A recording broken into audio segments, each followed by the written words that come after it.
Purple Daily is daily Vikings entertainment. We just want the Vikings to win a Super Bowl before we die. I will ride with this group. Seriously, man. Please. And away we go. Yes. Time for NFL takes. Time for NFL I tried this last week and I was takes. crapped on, so I'm no longer participating. Well, because we I was clowned. I'm not gonna try. I was clowned. I was made fun of. You know what? I would take you off my draft board if you couldn't take Do you know little what this fun was? poking. What you guys did? It was a foul. That was a foul. He had a great game yesterday. Yeah, dude, quit mocking a man who is daggering the Pistons left and right. I was just a foul. So NFL takes version of Purple Daily here, where we go around the room delivering our NFL takes. And I think Judd and I, we both have similarly categorized takes. So I'll start here. I'm curious what yours is. But my first take is less of a take, and it's more just some advice. But I want to ask Dex, are we putting this on FCC governed radio today? Nope, you're good. Okay, I'm not going to go super far, but my first take is some advice for young people all across like the draftable lists. Don't be an asshole. So all this information is coming out now about Shedeur Sanders in the interview process and the different teams he talked to. For one, he decided around the combine and pro days that he wasn't going to do any of the athletic testing, much like the bona fide number 1 overall pick would do. If you are Caleb Williams last year, you're not going to do any athletic testing because the Bears have already said we're drafting you. With Shedeur, it's like there's a bunch of uncertainty clearly behind the scenes and still not going to do any athletic testing.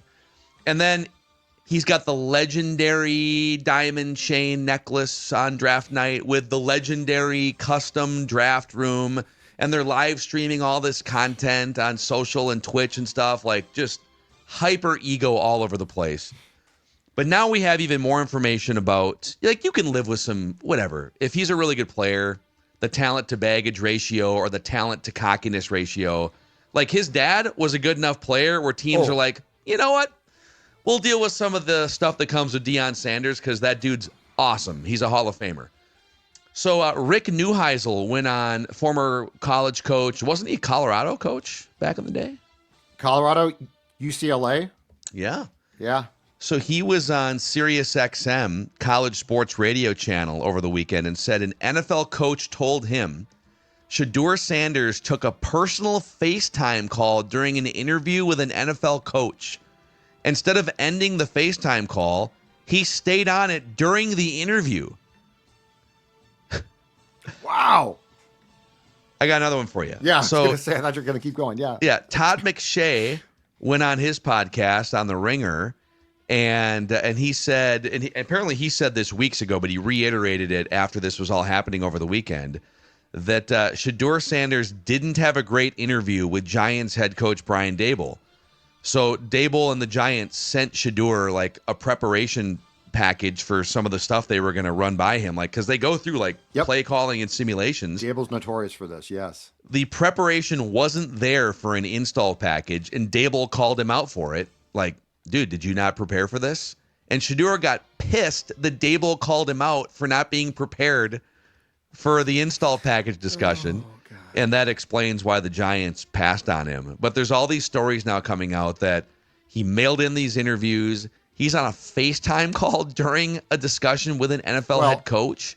What is he doing? Don't forget, too, that I believe until March or something like that, Dion was basically saying, we will decide who drafts him. Like there are teams he will not play for. That's incredible. And finally, Dion's like, no, he'll play for who. But I mean, there was a time where it sure as hell appeared that like Dion was trying to get him to the Cowboys, any team that might need a quarterback. He didn't want him going there. Yeah, this was not, it was painted as this grand conspiracy. And I did see that the day 2 ratings on ESPN were fantastic because Shedeur was still there. But it was painted as this huge conspiracy against this is awful what's happening to, he made his own bed. Yeah, it's also, there's much more qualified people than me or us, a bunch of white dudes to talk about race, but like this whole wave of the confident black athlete is that America and teams are scared of the confident black athlete. First of all, that's absurd for two reasons. One, there are many confident black athletes across all of sports who do just fine. They thrive. They make millions. They help their teams win championships. So I don't want to hear that. Number two, these executives, these coaches are literally like worried about getting fired every single day. They need to build winning football teams. Right. If you think a player, dude, they will look over criminal records. They will overlook so many things in the NFL to put a winning player and a good player on the field. So I think what happened here was the evaluation process was like, yeah, he's good, but he's not like Josh Allen or Lamar Jackson level of talent, and even Cam Ward level of talent, according to the evaluators. And then on top of that, it's like, man, he's just a lot. He's on FaceTime calls when we're That's trying way to more interview him. important. He's not prepping. Right. You know, like, I don't know. And then if we draft him, it's going to be a media circus. And then his dad's going to be lurking. It was like 6 or 7 different things. And I heard there's a couple analysts this morning. I think Graziano on ESPN brought up a great point that once you got to a certain point that, okay, now we're talking like round 3, round 4, round 5, he's going to be a backup quarterback. Well, man, do we want to bring in all these questions about when our clearly defined backup development quarterback now, when is he going to get a shot to start over this guy? And it just becomes not worth it. So how convinced are we too that ultimately the owner of the Browns, Jimmy Haslam, said draft him? Because they had drafted a quarterback, and if you go watch the moment when they make the pick, Stefanski and the GM Andrew Berry look like they just had their teeth pulled. That's bad.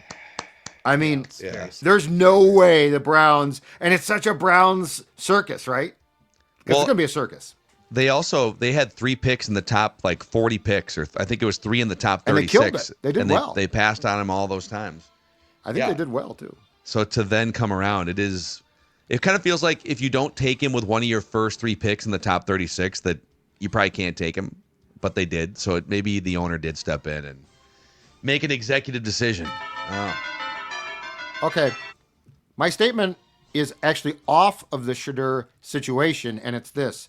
The NFL needs to stop giving out the cell phone numbers of draft-eligible players to basically everyone and their uncle with teams.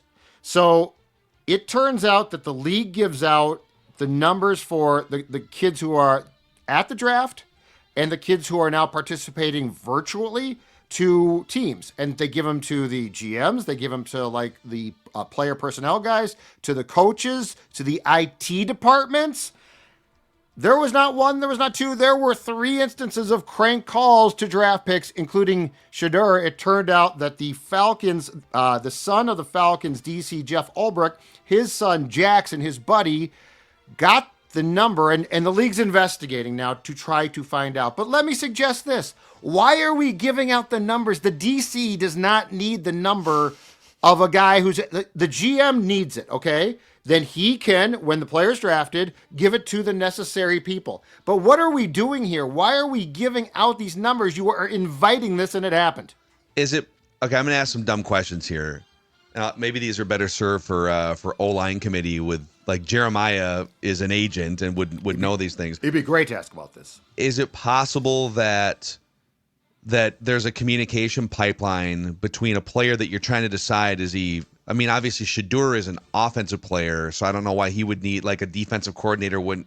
That's where I'm a little confused, but don't you think that, like, coordinators, like Brian Flores should be allowed, I would think, to communicate with, like, Ingram Dawkins from Georgia? Is he a guy that you want, or is that not allowed? Can Flores not text? I don't even know. Draft eligible players. But according to the Pro Football Talk story on the crank calls, it is a situation where the guys that are at the draft in the green room, and the guys that participate virtually, which Shedeur did, their numbers go out. Not all the draft picks. So again, it sounds like it's more of a procedural thing. I just give it to the GM, and when you draft a guy, I don't know. That's a great question. Can you contact a draft pick? My guess is you can't, because it's always like the first call. But I mean, this just seemed like it was now going through the backstory of this seemed inevitable. And, I'm absolutely shocked that a teenage or college age punk kid of a DC, who, by the way, used to work for the Jets. There's a tie, and the Jets again. It's a Jets guy. Mm-hmm.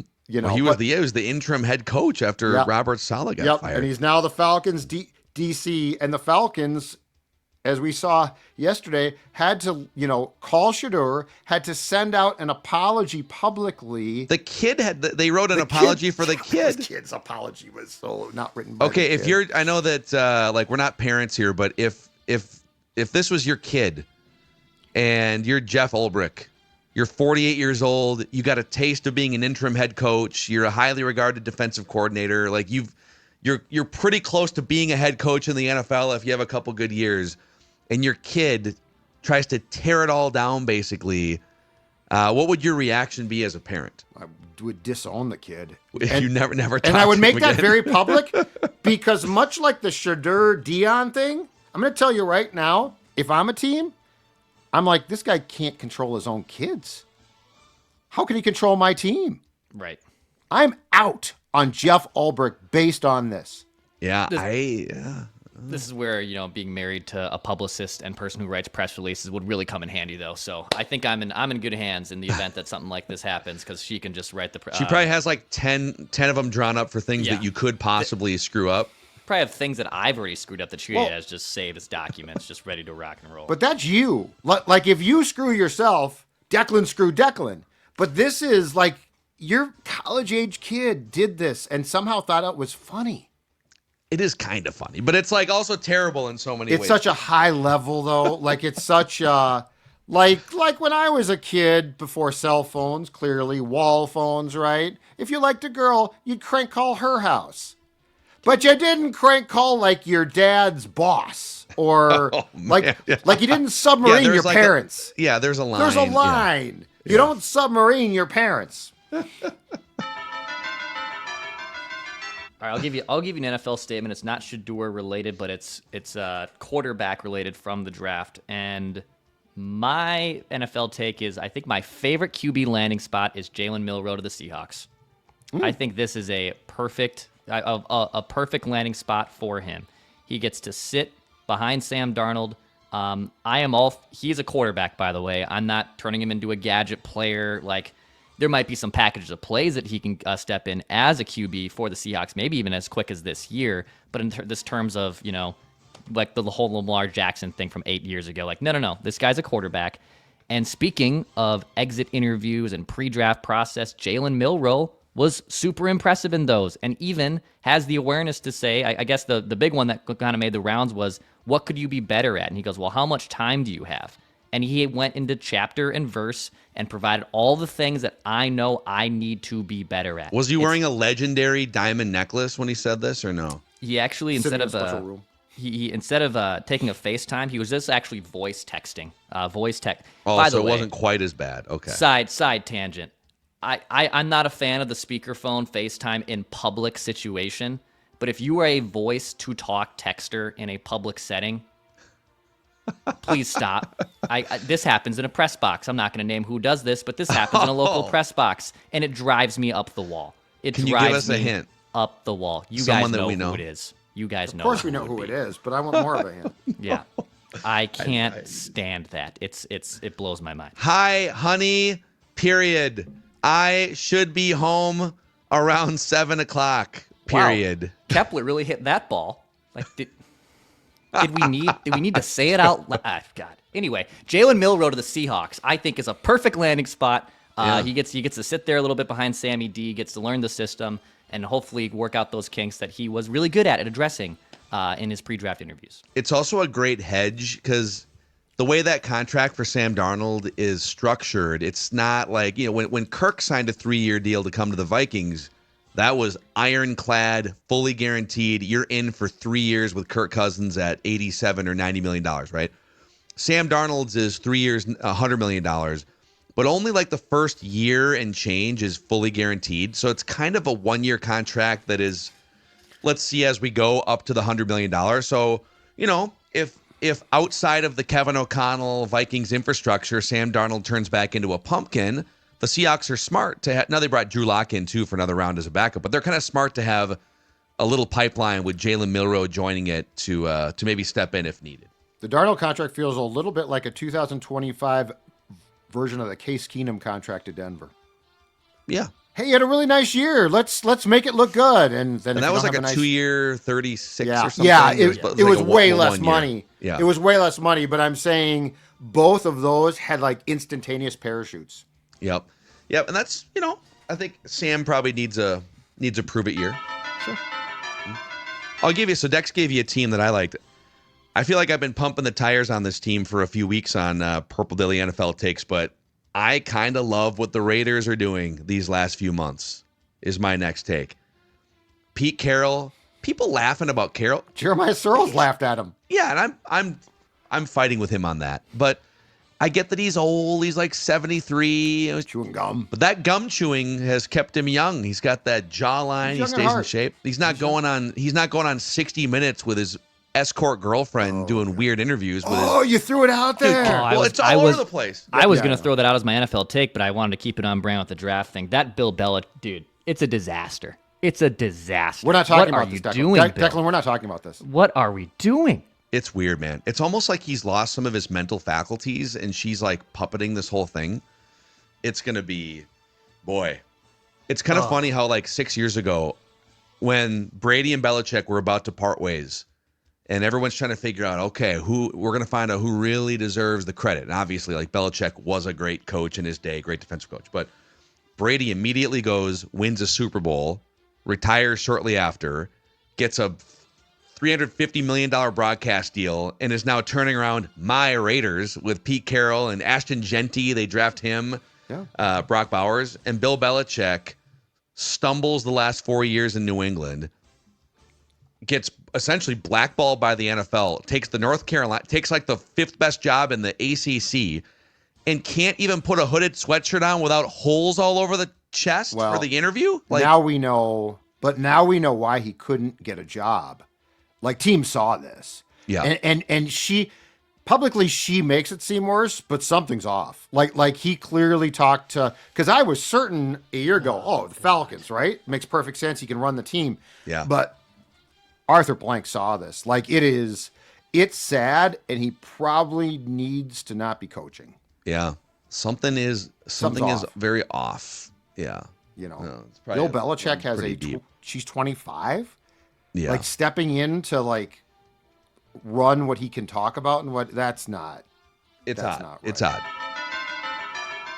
But yeah. You know what? If Mark Davis, the owner of the Raiders, doesn't screw it up somehow, I do think that they're going to be. I don't think that it's like going to be instantaneously great, but I do think they're going to be respectable. Yeah. Well, they have a professional quarterback. Yep. They have one of the top 3 to 5 pass catching tight ends in Brock Bowers, who might even just, now that like some of these old guard guys are coming down the mountain, and then you throw in the Marshawn Lynch, the Ashton Genty into the equation. And Chip Kelly might be a good OC now. Oh yeah. Well, he's I always think been. he's learned a lot. No, but he took his system to Philly, and it was the system that worked for a while, but I don't think it was sustainable. But he's changed it completely. Yeah, so he tried to do like he tried to do the no huddle up tempo thing a little too aggressively, where we're gonna run 90 plays, and it's like, yeah, but you're gonna get injured and die. Yeah, it's the NFL. Yeah. But he's learned a lot, and so I could see this working. Yeah. Any other just draft weekend NFL takes before we go? Yeah, we talked about this, I think, at the draft party on Thursday, but it's coming to me to be more and more obvious. I think Adam Thielen's days in Carolina are numbered. So they signed on Sunday Hunter Renfrow, the former Vegas player, to a 1-year contract.